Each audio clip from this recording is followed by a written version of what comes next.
our new activity is cooking verbs. Let's read the vocabularies.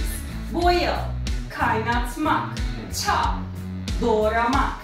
Fry, yağda kızartmak. Grill, ızgara yapmak. Mash, püre yapmak. Peel, soymak. Pour, dökmek.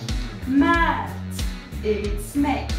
Bake, fırında pişirmek. Stir, karıştırmak. Slice, dilimlemek. Roast, fırında kızartmak. Add, eklemek. Grate, rendelemek. Knead, yoğurmak. And we are waiting for your videos. See you!